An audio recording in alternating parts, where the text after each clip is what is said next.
Audio Jungle.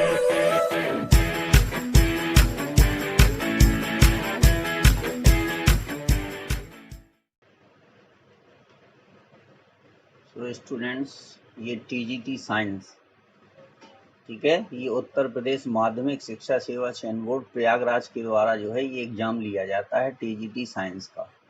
ठीक है, ये उत्तर प्रदेश इलाहाबाद में है, प्रयागराज के नाम है उत्तर प्रदेश माध्यमिक शिक्षा।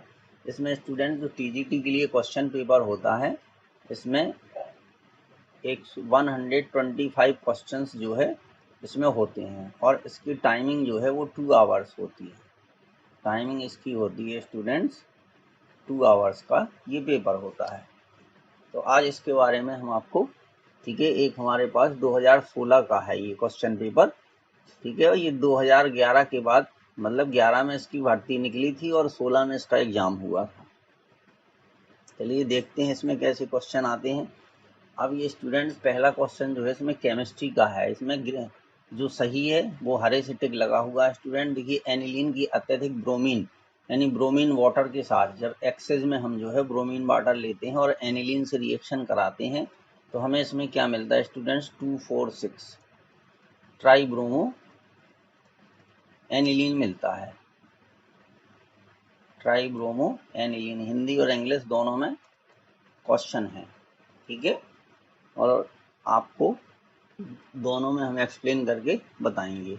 दूसरा क्वेश्चन क्या है स्टूडेंट, जो अल्टरनेटिंग करंट होता है हिंदी में कहते हैं प्रत्यावर्ती धारा, इसका उपयोग किसके लिए? देखिए, अल्टरनेटिंग करंट का यूज हम गर्म करने के लिए भी करते, ठीक है, लाइटिंग के लिए भी करते हैं और मैकेनिकल एनर्जी क्रिएट करने के लिए, लेकिन इलेक्ट्रोप्लेटिंग के लिए नहीं होता है। इलेक्ट्रोप्लेटिंग जो होता है ये गैल्वेनाइजेशन से होता है, ये गैल्वेनाइजेशन कहलाता है, ठीक है। तो ये गैल्वेनाइजेशन से होता है, किसी के ऊपर जो है हम परत चढ़ाते हैं किसी मेटल की जिससे वो खराब ना हो, तो इसलिए अल्टरनेटिंग करंट का यूज इन 3 में होगा और इस चौथे में नहीं होगा। अब देखिए स्टूडेंट, थर्ड वाला क्वेश्चन इसमें क्या है, ये देखिए थर्ड कह रहे वोल्टाइक सेल में, यानी जो वोल्टिक सेल होता है उसमें एनोड पर जो रिएक्शन होती है वो क्या होती है? तो स्टूडेंट्स, एनोड पर जो है हमेशा ऑक्सीडेशन होता है। एनोड पर क्या होता है? ऑक्सीडेशन होता है, ठीक है, एनोड पर ऑक्सीडेशन होता है। तो ऑक्सीडेशन, ये पहला वाला ऑप्शन इसका करेक्ट है। अच्छा, अब इसके बाद जो है क्वेश्चन नंबर 4 में देखिए क्या है, ठीक है, तो यहाँ पे ऑक्सीडेशन होगा। अब इसको हम इरेज किए दे रहे हैं जिसमें आपको प्रॉब्लम ना हो। अब देखिए क्या है स्टूडेंट के एक लिफ्ट एक्सीलरेशन ए के साथ नीचे की ओर जा रही है और एक आदमी लिफ्ट में एक गेंद गिराता है, लिफ्ट से एक गेंद गिराता है और गेंद का जो एक्सीलरेशन है वो लिफ्ट में स्थित आदमी को और जमीन पर स्थिर खड़े आदमी को क्रमशः दिखेगा।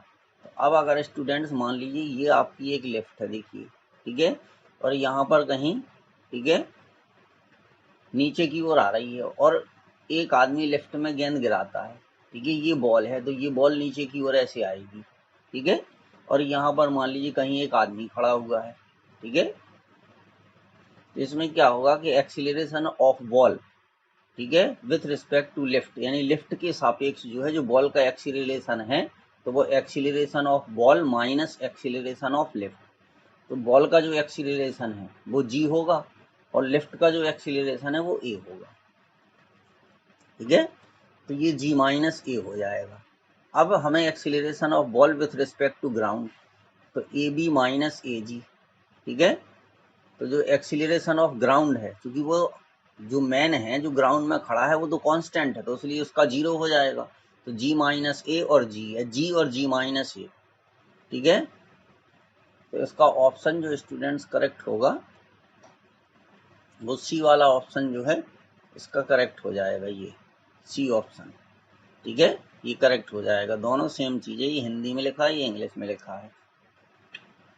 फिफ्थ वाले में क्या देखिए, ये कह रहा है कि एक एलिमेंट के जो आइसोटोप है, समस्थानिक या आइसोटोप, ठीक है, तो आइसोटोप में क्या देखिए हमने लिखा रखा है इसके परमाणु भार, यानी इसका जो मास नंबर है वो डिफरेंट होते हैं और जो एटॉमिक नंबर है वो सेम होते हैं, ठीक है, तो इसलिए यहाँ कह रहा है कि अंतर यानी कौन डिफरेंट है, ठीक है। तो डिफरेंट कौन है, मास नंबर इसके जो है वो डिफरेंट है स्टूडेंट। अब ये आपको पता है कि कार्बन के जो एलोट्रॉप होते हैं वो डायमंड और ग्रेफाइट होते हैं। तो ग्रेफाइट जो होता है वो कंडक्टिंग नेचर का होता है, ठीक है। तो इसलिए ग्रेफाइट इसका सही आंसर है, ठीक है। और ये एग्जाम्पल दिया आइसोटोप के, देखिए 1H1, तो यहाँ पर ये एटॉमिक नंबर दिया, तो सबके एटॉमिक नंबर सेम है और इसके एटॉमिक मास सबके तीनों के अलग अलग हैं स्टूडेंट्स। देखिए 7 में क्या है, कौन सा सर्वाधिक एसिडिक है, यानी मोस्ट एसिडिक कौन है, फिनॉल है, बेंजोइक एसिड है, साइक्लोहेक्सेनॉल है, मेटाक्लोरोफिनॉल है। तो अब स्टूडेंट जो क्लोरो इसका नेचर होता है, जो Cl होता है, ये इलेक्ट्रॉन विड्रॉइंग ग्रुप है, यानी इसको इलेक्ट्रॉन ग्राही समूह कहते हैं। तो इलेक्ट्रॉन ग्राही समूह क्या करेगा, फिनॉल की एसिडिटी को बढ़ा देगा या उसकी अम्लता को बढ़ा देगा। हिंदी में भी लिखा है, इंग्लिश में भी लिखा है, तो इसलिए इसका आंसर जो है वो मेटाक्लोरोफिनॉल होगा। पी टाइप अर्धचालक क्या होता है, पी टाइप का मतलब ये नहीं है स्टूडेंट पॉजिटिव है। पी टाइप अर्धचालक तब बनता है जब हम किसी भी सेमीकंडक्टर में, ठीक है, जब किसी सेमीकंडक्टर में हम ग्रुप 13 के एलिमेंट को ऐड करते हैं तो पी टाइप सेमीकंडक्टर बनता है। तो उसमें जो इलेक्ट्रिक ले जाने वाले, यानी जो इलेक्ट्रिक को जो कैरियर होते हैं वो होल्स होते हैं, ठीक है। लेकिन अगर देखा जाए तो पी ऑफ टाइप सेमीकंडक्टर वो अनचार्ज होता है। कैसा होता है, अनचार्ज होता है, अनचार्ज्ड। अब ये कह रहा है कि कौन सा मॉलिक्यूल इलेक्ट्रोफिलिक एरोमेटिक सब्स्टिट्यूशन की ओर कम क्रियाशील होता है। तो NO2 जो होता है स्टूडेंट, ये बहुत स्ट्रॉन्ग इलेक्ट्रॉन विड्रॉइंग ग्रुप है। नाइट्रोबेंजीन, ठीक है, तो नाइट्रोबेंजीन सबसे कम जो है इलेक्ट्रोफिलिक एरोमेटिक सब्स्टिट्यूशन की तरफ सबसे कम रिएक्टिव होता है। क्योंकि इसमें NO2 जो है बहुत स्ट्रॉन्ग इलेक्ट्रॉन विड्रॉइंग ग्रुप है, तो इसलिए इसका जो डीएक्टिवेट कर देता है किसको, रिंग को, जो बेंजीन रिंग होती है उसको डीएक्टिवेट कर देता है। इसलिए नाइट्रो बेंजीन जो है वो सबसे कम होगा, बाकी जो है नहीं होंगे, क्योंकि किसी में इलेक्ट्रॉन डोनेटिंग ग्रुप है, किसी में कोई दूसरा इफेक्ट है, लेकिन जो नाइट्रो है वो सबसे स्ट्रॉन्ग इलेक्ट्रॉन विड्रॉइंग ग्रुप है, इसलिए ऐसा नहीं होगा। 10 में क्या देखिए, ये कह रहा कि स्थिर work done by an ideal gas when it expand from volume, ठीक है। तो ये देखिए जब वर्क डन जो होता है वो किसी भी गैस के स्पेंड करने के केस में W बराबर P into delta we, delta we बराबर होता है V2 माइनस V1, तो W बराबर ये फॉर्मूला आ जाएगा। तो ऑप्शन सी इसका जो है करेक्ट हो जाएगा।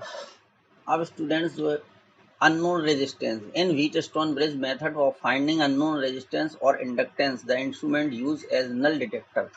तो इसमें स्टूडेंट क्या होता है, गैल्वेनोमीटर क्या होता है, करंट को मेजर नहीं करता, धारा को नहीं नापता है, ये मेजर नहीं करता करंट को, केवल ये जो है उसकी प्रेजेंस को या एब्सेंस को रिप्रेजेंट करता है कि उसमें करंट फ्लो हो रहा है या नहीं हो रहा है, यानी अगर उसमें डिफ्लेक्शन हुआ तो करंट फ्लो होगा, अदरवाइज नहीं होगा। तो गैल्वेनोमीटर जो है ये बताएगा आपको, ठीक है। शून्य डिटेक्टर के रूप में यूज हम करते हैं, वो गैल्वेनोमीटर का यूज होता है स्टूडेंट्स इसमें, गैल्वेनोमीटर। ये क्वेश्चन नंबर हमारा 11 था। 12 में क्या है देखिए, ये कह रहा है कि ईथेन के जितने भी डेरिवेटिव्स हैं उसमें किसका बॉइलिंग पॉइंट या क्वथनांक सर्वाधिक है। तो स्टूडेंट्स हैलोजन का आकार बढ़ने पर, देखिए हमने रीजन भी लिख रखा, क्वथनांक बढ़ता है या बॉइलिंग पॉइंट बढ़ता है। तो आयोडीन का जो साइज है वो सबसे बड़ा होता है, इसका आकार सबसे बड़ा होता है, इसलिए C2H5I जो है वो इसका आंसर होगा। अच्छा अभी ये कह रहा था combination of atoms take place due to. तो अब स्टूडेंट कोई भी दो एटम जो है अगर ये कंबाइन करेंगे, इनका संयोजन होगा, तो संयोजन होने पर इसकी जो एनर्जी होगी वो एनर्जी रिलीज होगी, यानी एनर्जी क्या हो जाएगी, कम हो जाएगी, एनर्जी लेस हो जाएगी। तो जब इनकी एनर्जी कम होगी तभी ये स्टेबल होंगे। तो acquire stability by decrease in energy, ठीक है। तो इसका बी ऑप्शन जो है वो करेक्ट है। सी में क्या देखिए, कह रहा है एक धातु की जो रॉड है उसके दो सिरों को 100 डिग्री सेल्सियस और 110 डिग्री सेल्सियस बनाए रखा गया। उस क्षण में ऊष्मा प्रवाह की दर, ठीक है, यानी Q जो है वो ये दिया गया है, Q है। यदि उस क्षण के दोनों सिरों को 200 डिग्री सेल्सियस और पर बनाए रखा जाए तो ऊष्मा प्रवाह की दर क्या होगी। तो देखिए rate of flow of heat जो होती है वो टेम्परेचर डिफरेंस के प्रोपोर्शनल होती है, directly proportional to temperature difference. या इसको हिंदी में भी लिख रखा है यहाँ, ऊष्मा प्रवाह की दर तापांतर की। अब स्टूडेंट चूंकि डेल्टा टी जो है दोनों कंडीशन में कांस्टेंट है, तो इसलिए Q1 upon Q2 is equal to delta T1 upon delta T2। Q1 जो है 4 है, Q2 फाइंड करना है, ये 10 अपॉन 10 ये हो गया। तो इसका मतलब है कि ऊष्मा प्रवाह की दर भी जो है वो कांस्टेंट रहेगी, क्योंकि जब टेम्परेचर कांस्टेंट है तो rate of flow of heat भी कांस्टेंट होगी, क्योंकि दोनों एक दूसरे के डायरेक्टली प्रोपोर्शनल हैं। तो इस तरीके का क्वेश्चन देखने में बड़ा है, लेकिन आंसर उसका बहुत इजी है। ठीक है स्टूडेंट्स, तो इसका आंसर जो है ये बी वाला ऑप्शन करेक्ट हो जाएगा। देखिए 15 में क्या है, कह रहे प्रकाश रासायनिक स्थिति के अंतर्गत बेंजीन का क्लोरीनेशन होता है। तो क्लोरीनेशन जो है वो फ्री रेडिकल के द्वारा होता है। देखिए फ्री रेडिकल क्या है, Cl है, तो Cl के दोनों के एक एक इलेक्ट्रॉन यहाँ शेयर करेंगे और दोनों अलग अलग एक एक इलेक्ट्रॉन लेकर के अलग हो जाते हैं, तब हम कहते हैं फ्री रेडिकल बनता है।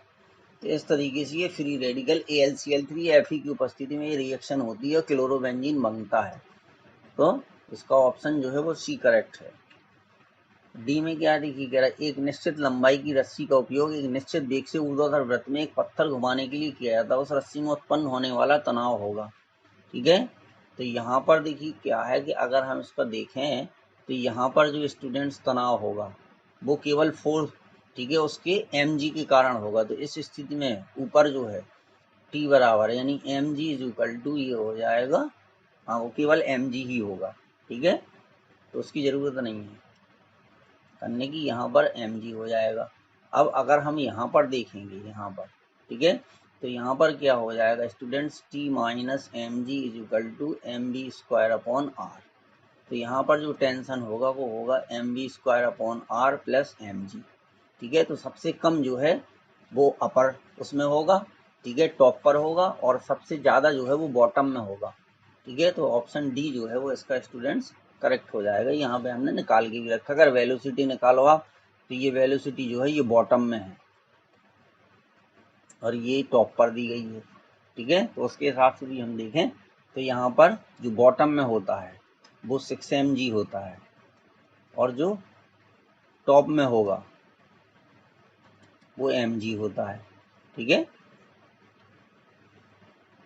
17 में क्या है देखिए, कह रहे उच्च ताप पर ऑक्जेलिक अम्ल के साथ अम्लीकृत पोटेशियम परमैंगनेट की अभिक्रिया में बना ऑटो कैटेलिस्ट स्व प्रेरक। तो इसमें स्टूडेंट ये रिएक्शन हमने आपको लिख दी है। तो इसमें जो MnSO4 बनता है ये स्व उत्प्रेरक या ऑटो कैटेलिस्ट का काम करता है स्टूडेंट्स। 18 में देखिए अब सेम चीज वही क्वेश्चन आ गया ना कि एक स्व उत्प्रेरक वाय है, तो स्व उत्प्रेरक में अभी रिएक्शन में हमने देखा जो एक प्रोडक्ट बनता है यानी उत्पाद बनता है, उत्पाद में से एक उत्प्रेरक का काम करता है। तो ऑप्शन बी इसका जो है वो करेक्ट होगा। अब देखिए ये 19 क्वेश्चन है आपका, ये 20 क्वेश्चन है। तो कह रहा वायु में लगातार रहने पर सोडियम अंत में चेंज हो जाता है। तो देखिए सोडियम हमेशा Na2O में, अगर ये इंग्लिश का भी क्वेश्चन पढ़ना चाहिए on continuous exposure to air. ठीक है, अगर लगातार वो एयर में रहता है तो सोडियम ऑक्साइड में, डाई सोडियम ऑक्साइड में कन्वर्ट हो जाता है। फिर स्टूडेंट ये हमारे 4 फंडामेंटल इंटरेक्शंस हैं। तो इनमें जो सबसे वीकर होता है वो होता है ग्रेविटेशनल फोर्स होता है, ग्रेविटेशनल सबसे वीकर होता है, और gravitational force is 10⁴ times weaker then electromagnetic force. फिर स्टूडेंट 21 में क्या है, निम्नलिखित में से असंभव कक्षाएं हैं। तो देखिए 2s जो है वो पॉसिबल है, ये पॉसिबल होता है 2s। ठीक है, 2p ये भी पॉसिबल है, 3f ये जो है पॉसिबल नहीं है, 3f कभी नहीं बनता है, 4d ये भी पॉसिबल है। ठीक है, तो इसका आंसर जो है वो हमारा 3f यानी सी हो जाएगा, ऑप्शन सी स्टूडेंट्स करेक्ट होगा इसका। अब ये व्हीट स्टोन ब्रिज वाला एक क्वेश्चन है कि यदि पी क्यू आर और एस व्हीट स्टोन ब्रिज की 4 भुजाओं के प्रतिरोध दर्शाते हैं तो व्हीट स्टोन ब्रिज की सेंसिटिविटी संवेदनशीलता अधिकतम होगी। तो स्टूडेंट इसकी संवेदनशीलता अधिकतम तब होती है जब P is equal to Q is equal to R is equal to S हो। ये बैलेंस वाली सिचुएशन है, संतुलन की स्थिति होती है, P upon Q is equal to R upon S. तो जब ये चारों इक्वल होंगे तो इसको भी सेटिस्फाई करेंगे। ठीक है, तो यहाँ पर ये कंडीशन ऑप्शन बी इसका करेक्ट है स्टूडेंट्स। 23 क्या है कि आइडोफॉर्म रिएक्शन, ठीक है, कब होगी। तो आयोडोफॉर्म रिएक्शन जो है एसिडल्डिहाइड के साथ देता है, मेथिल कीटोन के साथ देता है, एथेनॉल के साथ और सेकेंडरी अल्कोहल के साथ देता है, जिनमें CH3 ग्रुप अल्फा पोजीशन पर स्टूडेंट ऐड होगा। यहाँ COH3 जो है ये गलत लिखा है, COCH3 होना चाहिए था, इसलिए ऑप्शन ए जो है वो करेक्ट होगा। COH3 नहीं होता स्टूडेंट, COCH3 होता है। ठीक है, ये गलत लिखा हुआ है। संवहन की प्रक्रिया, तो देखिए संवहन जो है वो लिक्विड में भी होता है और गैसेज में भी होता है, द्रवों और गैसों में इनमें पाया जाता है। तो ऑप्शन सी इसका करेक्ट हो जाएगा। ये सी ऑप्शन जो है इसका करेक्ट है। देखिए कह रहा है कि यदि पृथ्वी की सूर्य से दूरी अपने वर्तमान दूरी की 1/4 हो तो 1 वर्ष की अवधि होगी। ठीक है, तो ये कह रहा है कि पृथ्वी की सूर्य से जो डिस्टेंस है अगर वो वर्तमान दूरी की 1/4 हो, यानी R2 = R1/4। ठीक है, या हम ये कह सकते हैं कि R1/R2 = 1/4। R2 तो R1/R2 4 हो जाएगी। ठीक है, R1 = 4R2। एक मिनट, यहाँ पे लिखने में मिस्टेक हो गई। चलिए ये आ गया, मान लीजिए हमारा R2 = R1/4, तो ये हो जाएगा T1/T2 का स्क्वायर = R1/R2 का क्यूब। ठीक है, तो अब देखिए T1/T2 में हम रिलेशन यहाँ पे निकाल लेंगे। तो अब ये हो गया कि R1/R2 कितना हो जाएगा। ठीक है, क्योंकि R1 = 4R2, तो R1/R2 4 हो जाएगा स्टूडेंट। यहाँ पर कितना आ जाएगा 4, तो ये 4 का क्यूब हो जाएगा।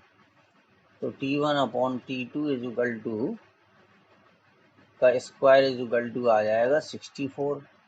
तो यहाँ से T1/T2 की जो वैल्यू आएगी वो 8 आ जाएगी। ठीक है, तो T2 = T1/8 आ जाएगा, तो 1/8 हो जाएगा। कितना हो जाएगा स्टूडेंट, 1/8 ईयर हो जाएगा। ये 25 का ये आंसर है आपका, ये केपलर के नियम से हुआ है।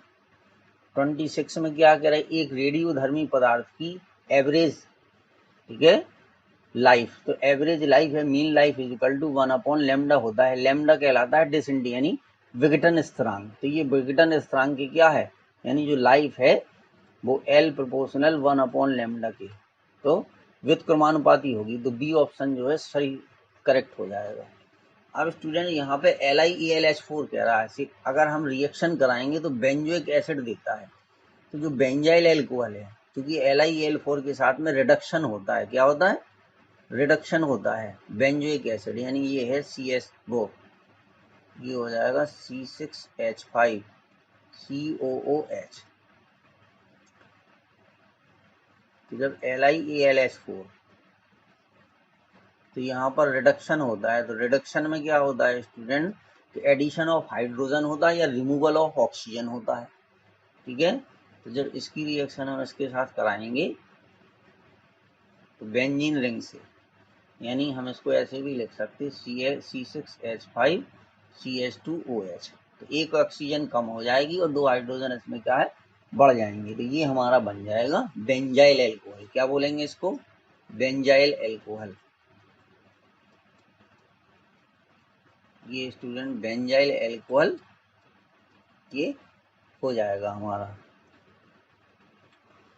अब देखिए स्टूडेंट 28 क्वेश्चन में क्या है, शुष्क सेल। तो ये जब हम सेल यूज करते हैं टॉर्च वगैरह में, ठीक है, ट्रांजिस्टर वगैरह में, तो इसको जब आप तोड़ोगे तो इसमें एक काला काला सब्सटेंस निकलता है जिसको हम कहते हैं MnO2, मैंगनीज डाइऑक्साइड। देखिए ब्लैक कलर का होता है, वो भी हमने लिख दिया। अब 29 में कह रहा निम्न में से कौन सा जलीय विघटन पर अमोनिया निर्मुक्त करेगा। तो अमोनिया कौन देगा, बेंजामाइड देगा स्टूडेंट। देखिए यहाँ से NH2 और यहाँ से H मिलकर के NH3 जो है ये अलग हो जाएगा, बेंजोइक एसिड प्लस NH3, तो ये बेंजामाइड जो है हमारा देता है, यानी ऑप्शन सी इसका जो है सी करेक्ट है स्टूडेंट, बेंजामाइड जो है वो देगा। 30 वाले क्वेश्चन में क्या है, देखिए अभिसारी, इसको हम कॉन्वेक्स लेंस कहते हैं और इसकी जो फोकल लेंथ होती है वो पॉजिटिव होती है। कैसी होती है, कॉन्वेक्स लेंस की जो F होती है वो पॉजिटिव होती है। तो यहाँ पर इसमें जो फॉर्मूला स्टूडेंट्स लगेगा वो क्या हो जाएगा 1/f। देखिए यहाँ पर ये हो जाएगा कि 1/f is equal to 1/f1 plus 1/f2। तो ये 1/f हमें फाइंड करना है, ठीक है। तो f फोकल लेंथ, तो ये 1/f इसकी हो गई, 3f फोकल लंबाई के, ठीक है। और ये है कॉनकेव लेंस, तो कॉनकेव की फोकल लेंथ जो है वो माइनस में होती है, तो ये -1/3f हो जाएगा। बस इसी को सॉल्व कर दीजिए, ठीक है। तो जब इसको सॉल्व करेंगे तो ये डी ऑप्शन जो है वो करेक्ट आ जाएगा स्टूडेंट्स, ठीक है। 3f/2 आ जाएगा। फिर इसके बाद है एडिशन रिएक्शन। कौन एक एडिशन रिएक्शन का एग्जाम्पल, तो स्टूडेंट जो फ्रीडल क्राफ्ट रिएक्शन होती है, देखिए आंसर भी लिखा है, इसमें एल्किल ग्रुप ऐड हो जाता है। देखिए अगर हम बेंजीन की रिएक्शन जो है, ठीक है, CH3Cl से करा दें, किसकी उपस्थिति में, AlCl3 की उपस्थिति में करा देंगे, तो बेंजीन रिंग पे क्या होगा, यहाँ पर बेंजीन रिंग पर जो है वो CH3 ग्रुप ऐड हो जाएगा। तो एडिशन ऑफ अल्काइल ग्रुप होता है, प्लस HCl यहाँ से निकल जाता है। तो इसमें केवल इसमें एडिशन होता है, बाकी सब में सब्स्टिट्यूशन होता है। बाकी सब में क्या होता है स्टूडेंट, सब्स्टिट्यूशन होता है। तो ऑप्शन ए इसका करेक्ट है।